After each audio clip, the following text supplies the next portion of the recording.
Home Office bribes.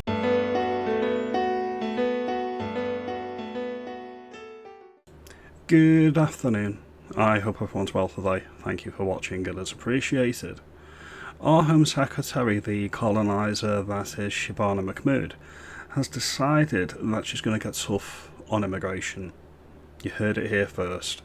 She's going to get really tough on immigration, so all of these dinghy divers and chancers and fifth columnists and benefit scroungers are going to be deported from the country. Slow clap. I don't buy it, and I'm sure you don't buy it either. As always, there is a catch. She's going to be paying them 40k each to leave, and that's only if they fail in their claim to asylum. Okay, see, now I'm scared because I don't actually think you're kidding. This is an attempt to stave off the threat from Advance UK, Reform UK and Restore Britain from the right of centre, and it's not going to work. The reason it's not going to work is it's all performative. She doesn't mean it, her heart isn't in it, and it's being done specifically as a political gesture. There's nothing, there's no intent behind any of this, there's no morals, there's no ethics behind it. She doesn't actually believe she's doing the right thing. She's doing it to try and win votes with people like me that used to vote Labour when we were young and dumb. It's not going to work. It's not going to work. Now I'm going to get into a few clips, first of all. The first clip is not really related, but it's her gaslighting the English people, gaslighting the nation to say that us, as a people, as an identity, as a ethnicity, not only do we not exist, we have no right to our country. So I'm going to play this clip first of all, and then we'll get into some other clips regarding the futility of this offer, this cash grab that she's giving out to the migrants. What you set out today, you say, is a Labour immigration policy, and it means in your mind that people like your parents who play by the rules can find a home in this country, and that their children can, and this is an interesting word, their children can unthinkingly call themselves English. That's a lie. People like Shabana Mahmood's parents came over, I think it's from Pakistan, because prior to this interview she used to identify as Pakistani. She used to say she's a proud daughter of Kashmir, and so there is a conflict of interest there, alright? They came over by virtue of the 1948 British Nationality Act, which changed what it meant to be British in the times pre-1948, so within living memory. Being British meant that you were English, Scottish, Welsh or Northern Irish, and you came together under the Union Jack or the British banner to say that you're British. That changed in 1948, and her family is a direct result of that. We were never asked and we never voted for it. But let's hear what the colonist has to say for herself, shall we? Do you personally, without reservation or hesitation, call yourself English? Yes, that's why I put that in the speech, because it's never occurred to me that I'm not. I very much identify with being somebody who's a Brummie. I think Birmingham is one of the best of the English cities, and I consider myself English as well as British as well.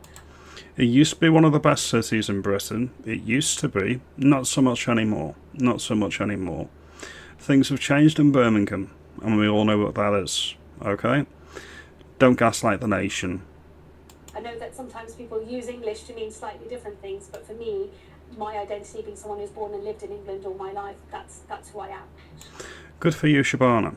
What I can say to you, sweetheart, is that you are a British citizen. You are a British citizen of Pakistani ethnicity. You're a British Pakistani.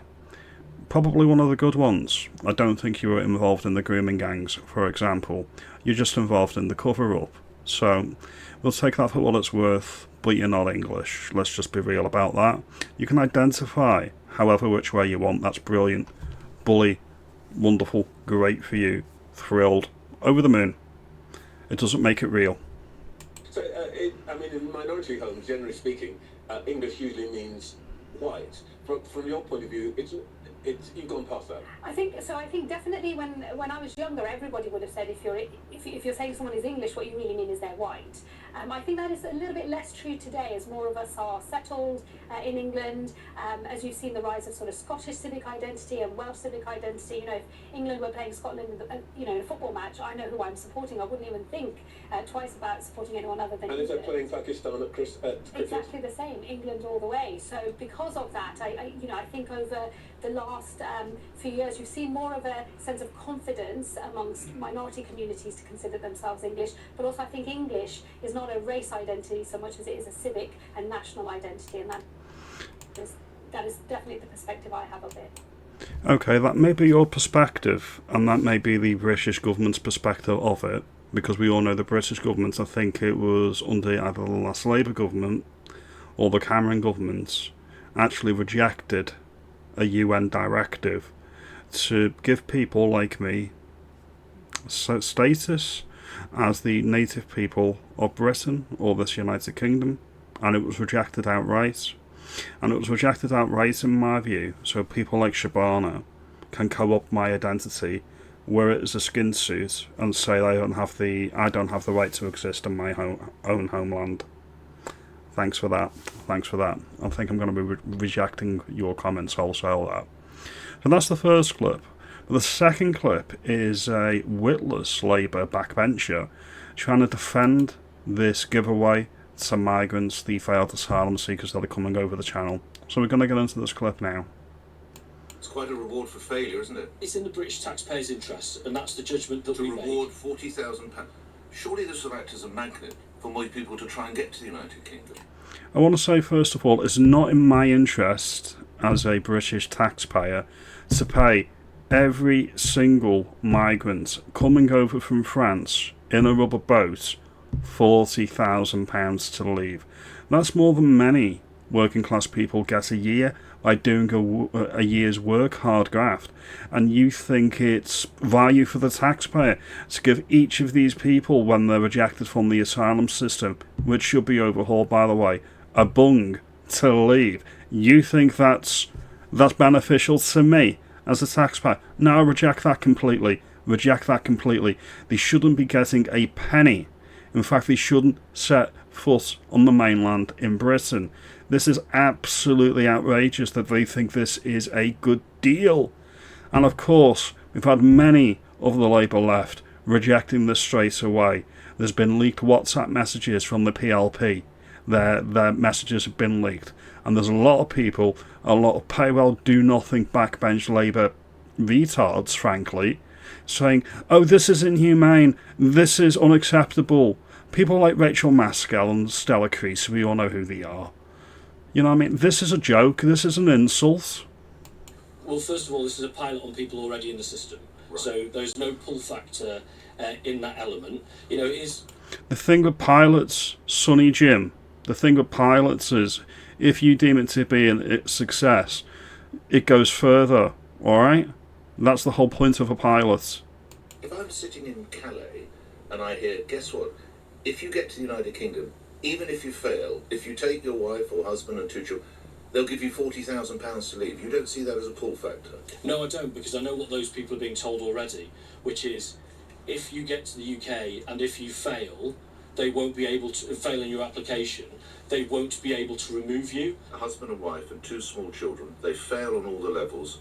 They have crossed the channel on a rubber dinghy. We'll then send them back with £40,000 in their pockets. Right, what I want to know is, when you send these people back with 40k, what's to stop them next time sending an auntie and uncle to get the same payout? What's to stop them coming back again and getting another payout?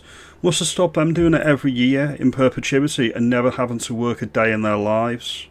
People like me, people like my family, people like my friends who go out and work for a living have to fund this absolute nonsense. No, they shouldn't get a penny. Well, set against Nick, at what the situation today is, which will house them indefinitely, costing £158,000 a year. Who's asking for this? Who voted for this? Who wants any of this? 160 grand a year to house them in a hotel? Nobody wants this. Nobody's ever asked for this. Which do you think is a better deal for the tax? £0 and 0 pence is a better deal. But if they fail, why are they just sent back without any cash? This is like the most perverse game show you can imagine. Well, part of the policy that we're announcing today is that for those who don't take the voluntary, well, they will be removed.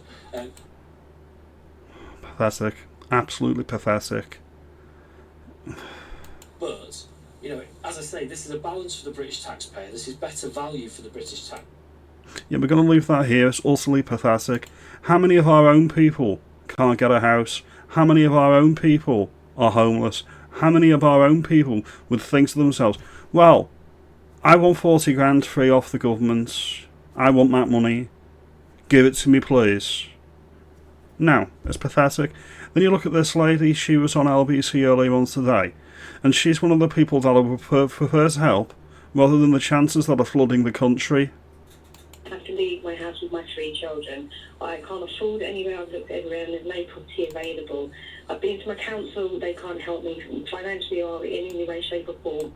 That's right, we've got a native, indigenous, British girl or woman.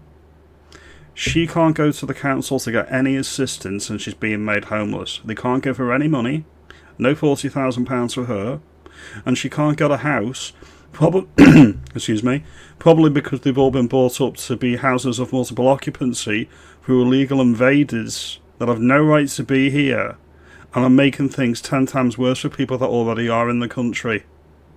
Basically have to wait for bailiffs to come and evict me and my children are thrown on the street. How many children, Billy? 3. 3 children, 3. right, okay. Right. However, if I try to claim asylum and I watched all the tests and everything and they said, okay, sorry, we can't help you, but have 40k. How is that fair? I've worked since I was 16 years old. I'm going to be homeless with my children. It's not fair.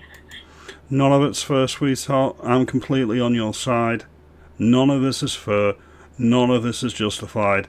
This is an absolute clown show. And the funny thing is, the Labour left think that these measures by Shabana Mahmood are inhumane and extreme. That's how crazy the leftists are in the United Kingdom. They think that Shabana Mahmood, the coloniser that runs our Home Office, is being severe. That is utterly ridiculous. And this is why the country is getting so angry. And they're being called racist, but we're not racist. We just want to be looked after. I completely agree. Anyway, I'm going to end this here. Now, from all accounts, Shabana Mahmood has got a bit of a rebellion on her hands. At least 100 of her MPs are going to be rejecting these measures that are performative. They are designed to look tough, but they are anything but. Any person that enters this country illegally is gone. No money, no benefits, no free house, no free car, no free driving lessons, no free access to the vulnerable women and children of our country that they can exploit and damage and harm in certain ways. Gotta be careful because of YouTube. None of that. All of them need to go. Millions must go. Now, if you like this video and you think I'm onto something, make me aware. Comment, like and subscribe as always, and I'll see you in the next video. Have a good day and thank you for watching.